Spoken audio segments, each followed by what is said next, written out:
인간은 모두가 행복하기를 원합니다. 그래서 모두가 행복하게 잘 지냈으면 좋겠다라고 하는 마음을 항상 가지고 있습니다. 하지만 행복에는 절대 기준이 없다고 합니다. 그러니까 행복에는 행복하기 위한 어떤 공식이나 모범 답안이 있는 것은 아니다라는 것입니다.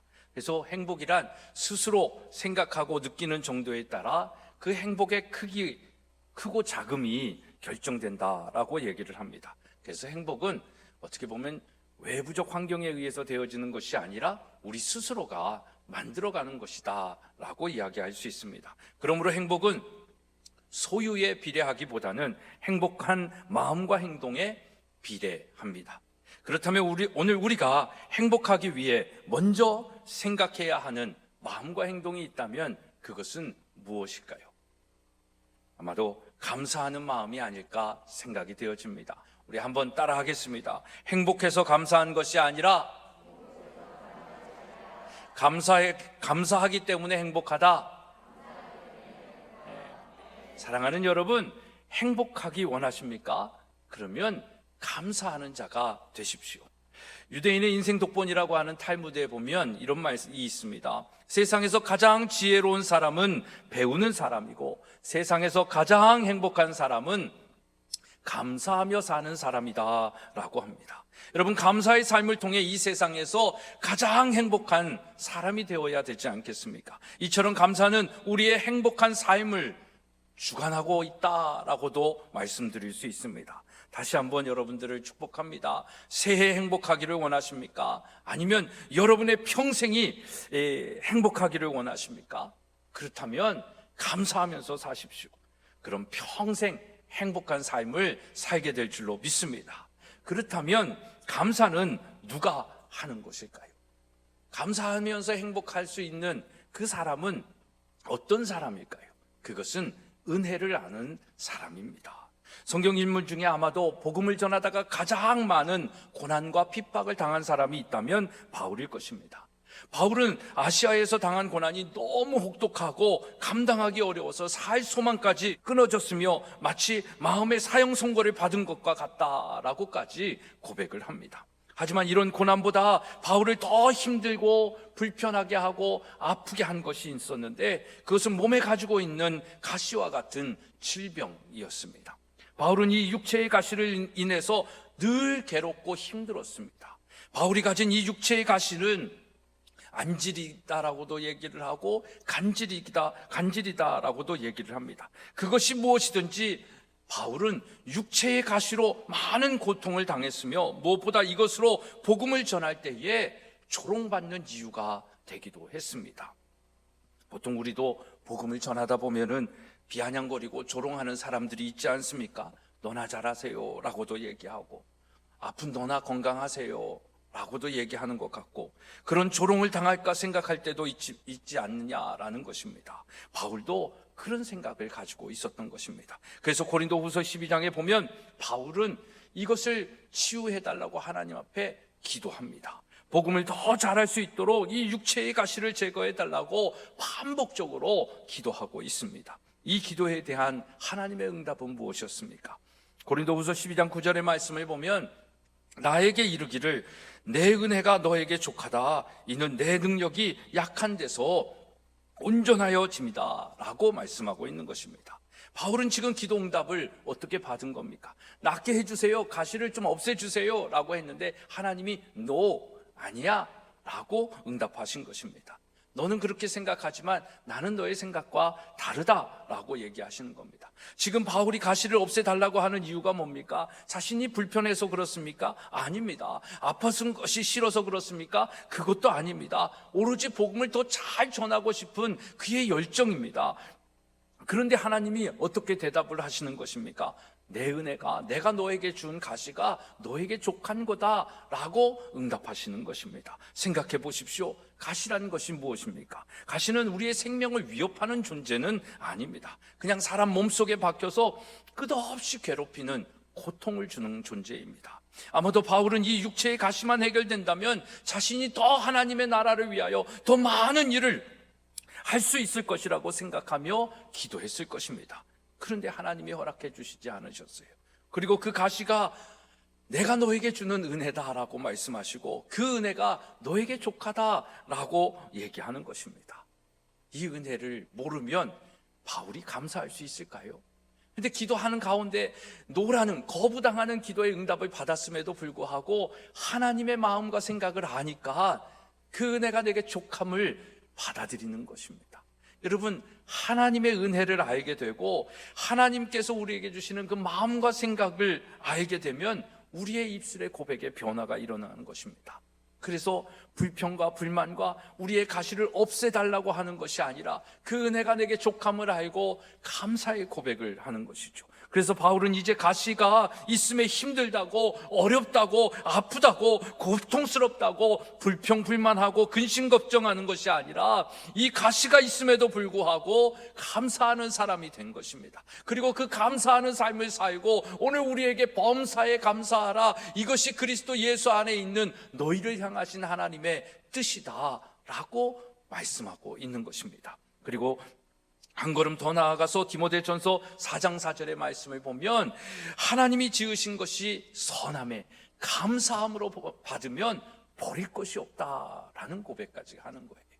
전에는 이 가시가 없으면 좋겠다, 내게 이 질병이 없었으면 좋겠다, 내 주변에 이런 사람 저런 사람이 좀 없었으면 좋겠다라고 했는데 이 하나님께서 내게 주시는 은혜가 족함을 알고 그 약한 데서 나를 온전하게 하시는 하나님의 은혜임을 깨달으니까 가시이던 불평이던 내 질병이던 감사함으로 받으니까 버릴 것이 없다라는 것입니다.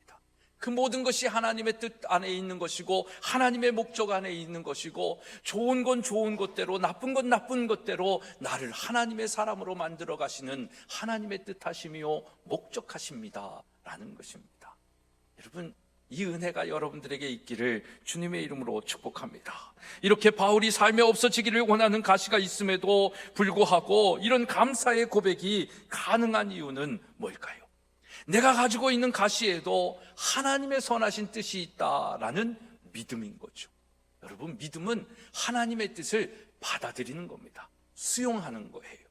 그러니까 내 뜻 내 마음대로 자기중심성을 가지고 이걸 좀 바꿔주세요, 없애주세요 라고 하는 것이 아니라 우리에게 있는 하나님의 뜻하심을 받아들이는 거예요. 수용하는 게 믿음입니다. 그 믿음이 하나님의 선하신 뜻이 있음을 받아들이고 수용할 수 있는 믿음이 있으니까 감사의 삶을 살 수 있게 되는 것입니다. 이런 믿음의 사람이 이제는 가치관이 달라지는 거죠. 생각이 달라지는 것입니다. 그래서 장미꽃을 보고 감사하는 사람이 아니라 이제 장미꽃과 더불어 그 가시의 의미들을 생각하면서 감사할 수 있는 보다 성숙하고 온전한 삶을 살게 되는 것입니다. 사랑하는 여러분, 우리 인생에 누구나 가시가 있습니다. 누구나 참 힘들게 하는 존재들이 있습니다. 2021년 새해에도 우리가 경험하고 찔리게 될 가시가 있을 수도 있습니다. 고통을 주는 육체의 가시도 있을 거고요, 나를 괴롭히는 가시 같은 인간관계들도 있을 것입니다. 가시는 나를 불편하게 만드는 존재들 아닙니까? 그 존재들이 여전히 우리의 삶 속에 있다라는 것입니다. 그러나 그 가시로 인해 내가 무릎을 꿇고 기도하고 그것이 나를 더욱 성숙한 사람으로 만들어주는 하나님이 허락하신 은혜임을 받아들이면 그 가시가 불편한 존재가 아니라 감사할 수 있는 존재가 되어진다라는 것입니다. 그렇게 되면 우리의 삶 속에 가시가 전에는 힘들고 불편한 존재인데 이제는 축복의 존재가 되는 것입니다. 여러분, 이런 은혜가, 이런 하나님의 역사가 우리의 삶 가운데 있기를 간절히 소망하고 축복합니다. 그러면 우리는 정말 행복한 삶을 살 수 있지 않을까요? 그렇다면 어떻게 우리가 감사하는 자로, 감사자가 될 수 있느냐라는 것입니다. 그러니까 우리는 뭔가 감사하는 행동 이전에 감사하는 마음과 생각이 있어야 되잖아요. 그래서 존재가 먼저 감사의 존재가 되어야 되는 것이죠.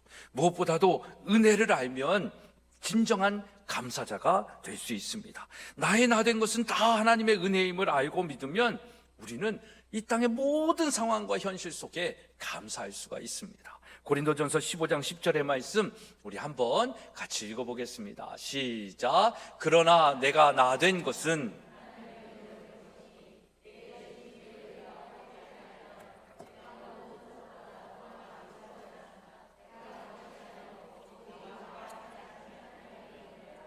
여러분, 우리는 어떻게 나의 나된 것을 은혜로 생각할 수 있는, 이 감사할 수 있는 마음을 가질 수 있을까요? 그러니까 하나님께서 우리에게 주신 은혜가 내게 족함을 알고 나의 나된 것은 다 하나님의 은혜임을 알 수 있는 그 생각이 뭐냐, 그 믿음이 뭐냐라는 것입니다. 그것은 우리의 인생이 제로에서 시작했다라는 걸 아는 거예요. 우리의 인생은 무에서 시작했다라는 것을 우리가 아는 거예요. 거기서부터 시작을 하면 나의 나된 것은 나로부터 시작된 게 하나도 없어요. 하나님께서 공급하신 것이기 때문에 하나님께서 주신 것임을 알면 내가 내 공적, 내 의, 내가 쌓은 성공, 이건 별로 의미가 없다라는 것을 깨달으면 나의 나된 것은 다 하나님의 은혜임을 고백하고 알 수 있게 되는 것입니다. 여러분, 우리가 이 세상에서 아무것도 가지고 온 것도 없고 아무것도 가지고 갈 수도 없잖아요. 그래서 공술의 공수거의 인생이다 라고 얘기하지 않습니까? 원래 없었던 것이고 이 땅의 모든 것이 하나님이 주신 은혜임을 인정하는 것에서부터 시작하는 것이 감사인 것입니다. 옷 한 벌, 밥 한 끼, 숨쉬는 공기, 따스한 햇빛, 아름다운 자연, 이 모두가 감사의 조건으로 느껴지기 시작하는 거예요. 그래서 정말 이 하나님이 지으신 세상을 바라보며 감사합니다, 감사합니다 이렇게 고백하며 사는 거예요. 나의 나된 것이 다 하나님의 은혜임을 그 고백하는 것이죠. 이 은혜를 알고 예수 그리스도를 믿고 창조주 하나님을 경외하며 성령의 은혜에 이끌림을 받는 사람들은요, 변화되지 말라 그래도 변화됩니다. 사랑하지 말라고 해도 사랑하고요, 천국의 영생의 소망이 그 삶 가운데 환하게 비춰지는 인생을 사는 거예요. 여러분, 정말 하나님께서 이끄시는 대로 순종하며 살고 이 모든 것이 하나님의 공급하심이요 하나님으로부터 시작되어진 걸 알며 감사하면, 그 은혜를 알면 정말 감사하는 삶을 살 수 있습니다. 그 감사가 여러분들을 행복하게 만드는 것입니다. 둘째로, 우리가 감사하는 삶을 사는 자가 되기 위해서는 이 감사를 방해하는 세 가지 생각을 이겨야 됩니다. 첫째로, 욕심은 감사하고 같이 공존할 수 없는 존재입니다. 그러니까 욕심의 마음이 있으면 결코 감사할 수 없어요. 오히려 욕심의 마음이 있으면 뭘 하겠어요? 불평불만하겠죠. 그래서 욕심은 사단에게 속한 것이고요, 감사는 하나님께 속한 것입니다. 욕심은 죄를 만들지만 감사는 우리로 하여금 하나님을 찬양하고 예배하는 삶을 살게 하는 것입니다. 여러분, 우리가 감사의 삶을 살지 못하고 있다면 아마도 내 안에 욕심이 많기 때문에 그래요. 욕심은 채워지지도 않습니다. 욕심은 내가 할 수 없는 일을 하고 싶어 하는 마음이고요, 우리의 분에 넘치는 마음을 갖는 거예요.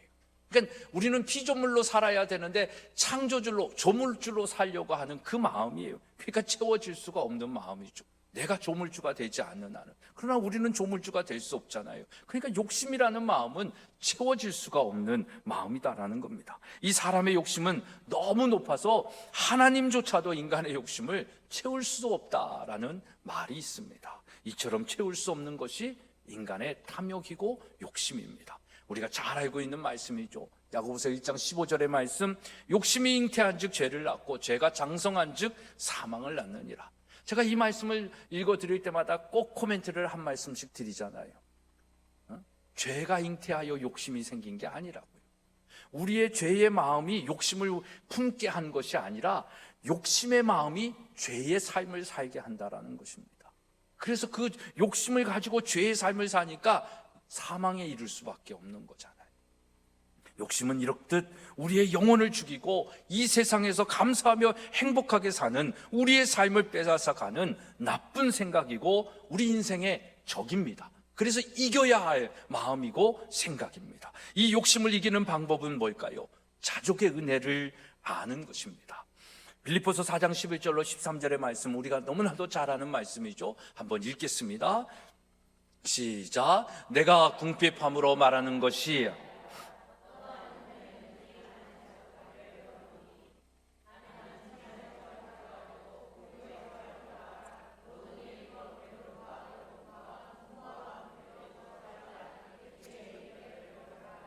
내게 능력 주시는 자 안에서 내가 모든 것을 할 수 있느니라.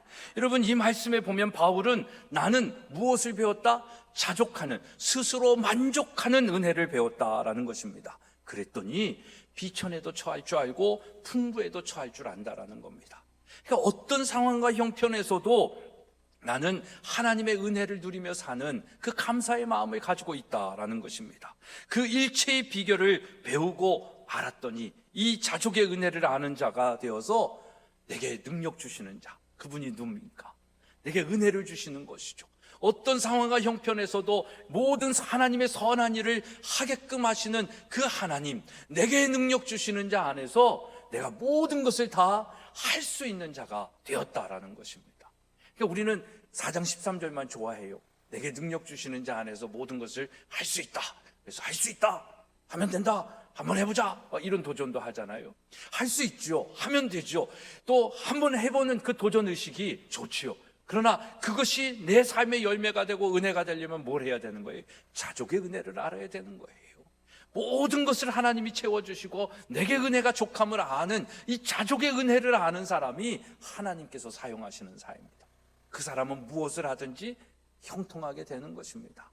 그 자족의 은혜를 아는 자가 하나님의 나라와 의를 구하며 살 때에 하나님은 그 구하는 것뿐만 아니라 더하여 주시는 거예요. 우리의 필요를 공급해 주시는 거예요.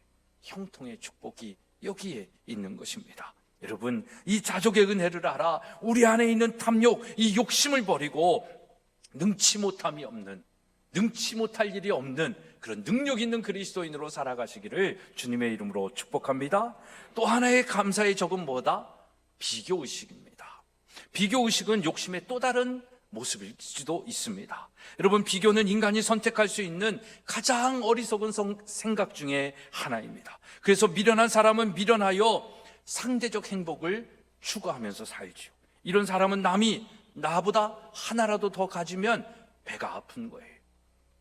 그래서 사촌이 땅을 사도 배가 아픈 거예요.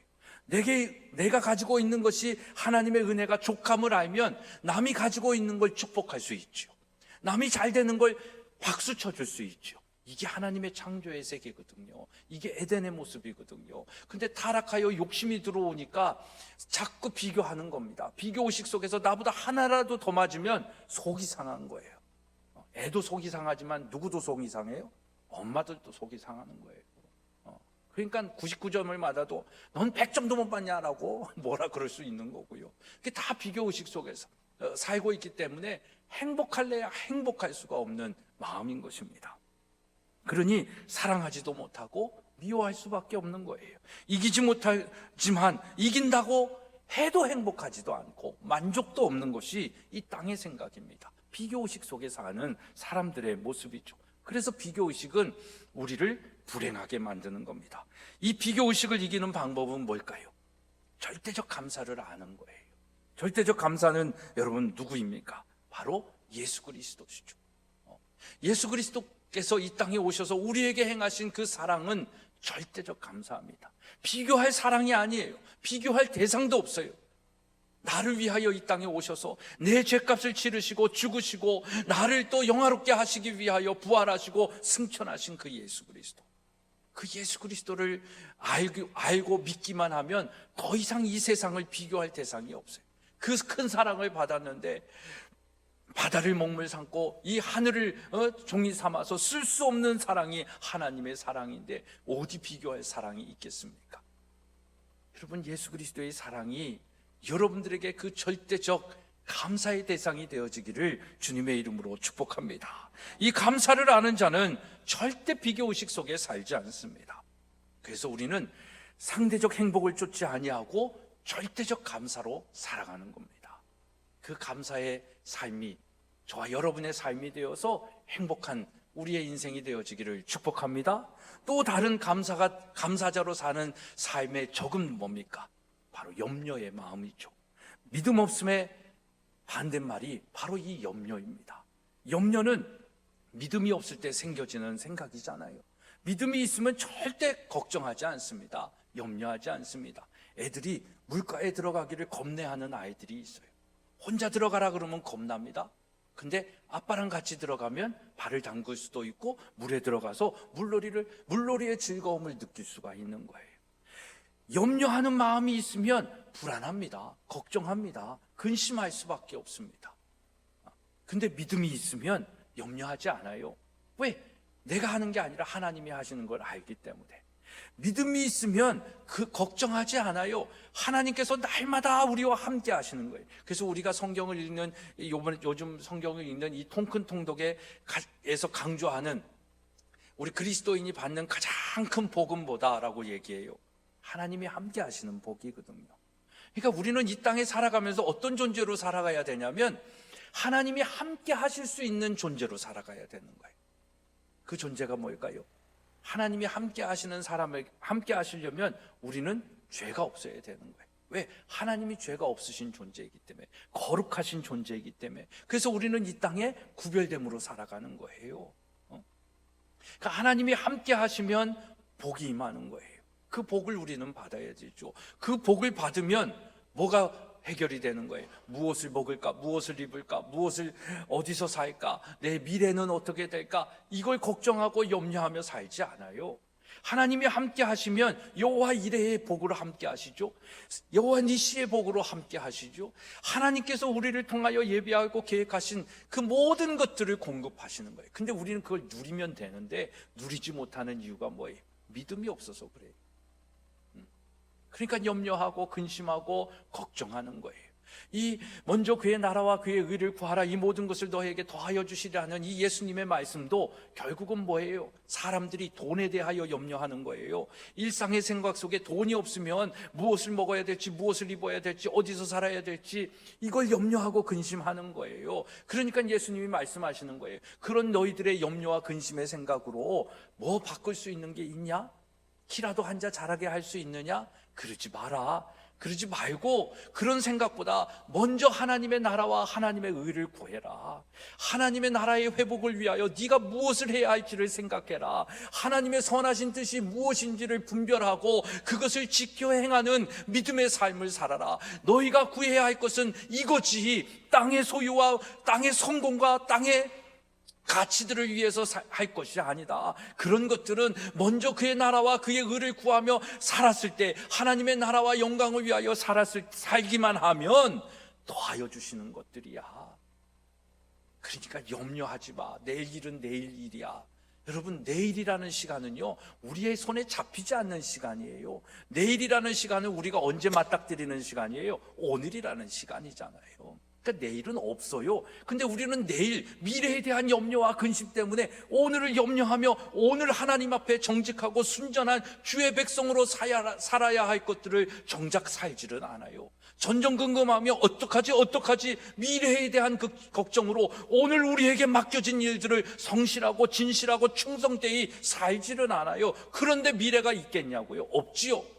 먼저 그의 나라와 그의 의를 구하라는 이 먼저 해야 할 일들을 하는 것이 그래서 우리의 삶 속에 너무나도 중요하다라는 것입니다. 사랑하는 여러분, 새해 정말 먼저 그의 나라와 의를 구하는 감사의 기도로 여러분들의 삶의 모든 근심과 걱정과 염려를 이겨내는 축복이 있기를 주님의 이름으로 축복합니다.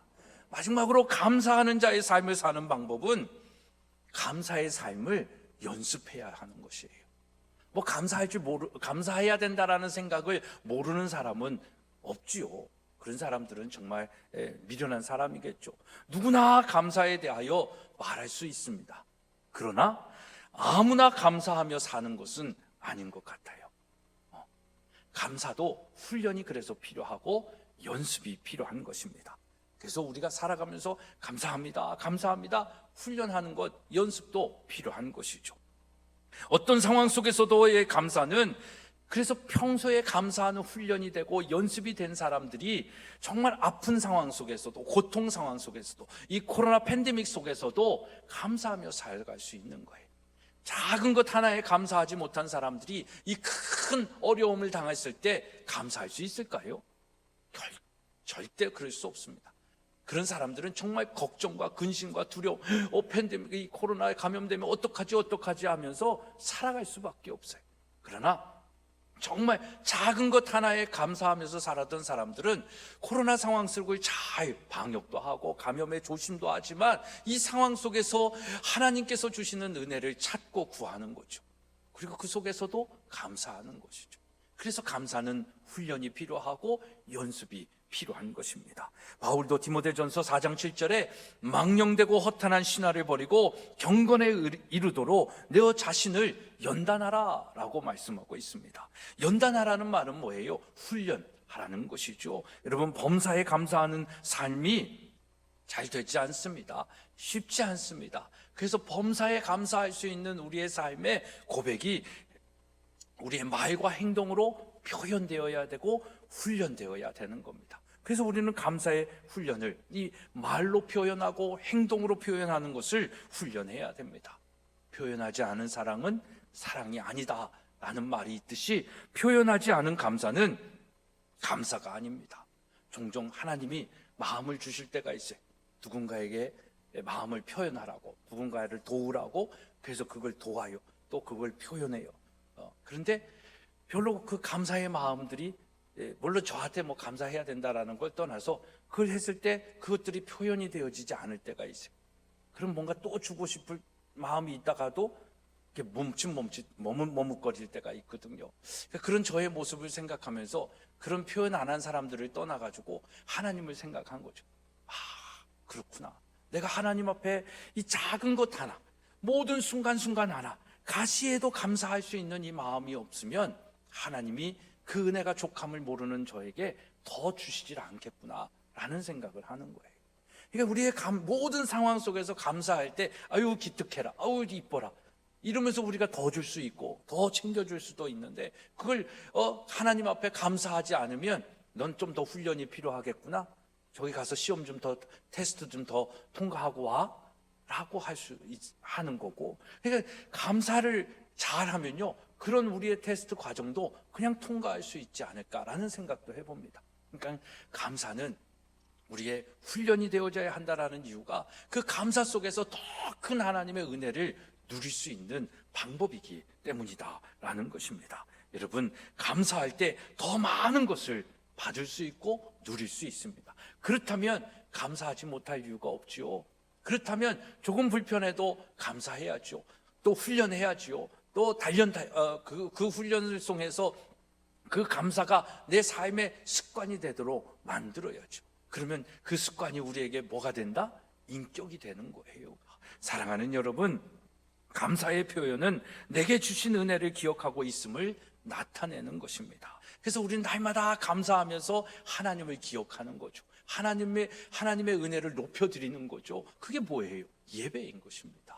그래서 여러분, 감사의 삶을 감사를 표현하면서 하나님을 찬양하고 높여드리는 그런 우리의 삶이 되어야 될 줄로 믿습니다. 감사할 수 있을 때도 감사하지만 감사할 수 없을 때도 감사할 수 있는 훈련을 하라는 겁니다. 단련을 받으라는 거예요. 아파요, 힘들어요, 쓰려요. 그런데도 감사하라는 거죠. 저도 지난주에 막 속이 쓰리는 일들이 있었어요.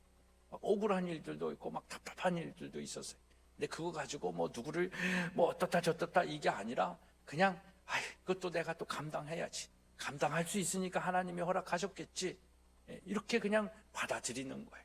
그러면서 하나님께 솔직하게 얘기하면 그러면서 감사합니다라고까지는 안 했거든요. 그렇지만 그걸 받아들이면서 제가 감당하고 나면 또 하나님이 주시는 은혜가 있음을 기억하는 거죠. 그러니까 그걸 기억하면서 사는 거예요. 그러면 하나님이 그걸 통해서 이루실 일들을 이루어 가시는 것입니다. 여러분, 그래서 우린 감사할 수 없을 때 감사할 수 있는 훈련을 해야 됩니다. 연습을 해야 됩니다. 단련을 해야 된다라는 것입니다. 이것이 감사의 온도를 높여주는 것입니다. 감사를 뜨겁게 하면 또 다른 감사가 꼬리를 물고 꼬리를 문다고 합니다. 여러분, 감사를 연습하십시오. 훈련하십시오. 그리고 하나님이 주시는 더 많은 은혜로 행복하시기를 주님의 이름으로 축복합니다. 사랑하는 여러분,